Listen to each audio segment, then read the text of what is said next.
દિવસ સસલું ને શિયાળ બે ફરવા ગયા ને એક આવ્યો લોખંડનો રસ્તો ને એક આવ્યો છામડાનો રસ્તો. શિયાળ્યું લોખંડના રસ્તે અને શિયાળ્યું છામડાના રસ્તે. તે સસલાએ કીધું, સસલાઈ ગયો એક ઝૂંપડીમાં અને લાડવા ગાંઠિયા ખાધા અને ઝૂંપડી બંધ કરીને સૂઈ ગયો.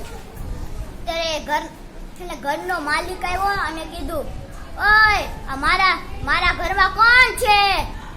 સસલાએ કીધું, આ તો સસ્સા રાણા સાકડિયા. બસ સસલાએ કીધું, ડાબા પગે ડા ભાગ સાધુ નકર ટુંબડી તોડી નાખી. પછી સાધુ સરપંચ ને બોલ્યા આવ્યો.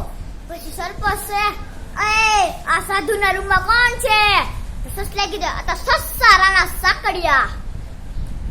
ડાબા પગે ડા ભાગ ભાગ ભાગ સરપંચ નકર ટકો તોડી નાખી. પછી સરપંચ મુખીને બોલાવ્યો અને મુખી કે, ઓય આ સાધુના રૂમમાં કોણ છે? તો સસલું કે, આ તો સસ્સા રાણા સાકડિયા. સસલાએ કીધું, આગા પગેડા ભાગ સાધુ ના ભાગ સર્પ એટલે ભાગ મુખી નકર ટકો તોડી નાખી.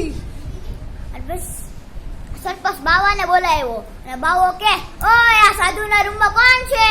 સસલાએ કીધું, તો સસ્સા રાણા સાકડિયા. સસલાએ કીધું, ડાબા પગેડા ભાગ સાધુ ભાગ બાવા નકર ટકો તોડી નાખી. અને પછી સસલું શિયાળને બોલાવ્યું અને સસલાએ બધી શિયાળને વાત કરી અને શિયાળે લાડવા ગાંઠિયા ખાધા અને હુઈ ગયું. અને પાછો એ ઘરનો માલિક આવ્યો ને પાછો કે, શિયાળ બોલ્યું, આ તો સસ્સા રાણા સાકડિયા. અને શિયાળે કીધું, ડાબા પગે ડા ભાગ સાધુ નકર ટુંબડી તોડી નાખી. પછી છે ને સાધુ સરપંચ ને બોલાવ્યો અને સરપંચ કે, આ સાધુના રૂમમાં કોણ છે? સરપંચ સસલાએ કીધું, આ તો સસ્સા રાણા સાકડિયા. સસલાએ કીધું, ડાબા પગે ડા ભાગ સાધુ ભાગ સરપંચ નકર ટકો તોડી નાખી. પછી સરપંચ બાવાને બોલાવ્યો, સરપંચ મુખીને બોલાવ્યો. પછી મુખી કે, આ સાધુના રૂમમાં કોણ છે? પછી સસલાએ કીધું, આ તો સસ્સા રાણા સાકડિયા. પછી સસલાએ કીધું, શિયાળે કીધું, ડાબા પગે ડા ભાગ સાધુ નકર ટુંબડી તોડી નાખી.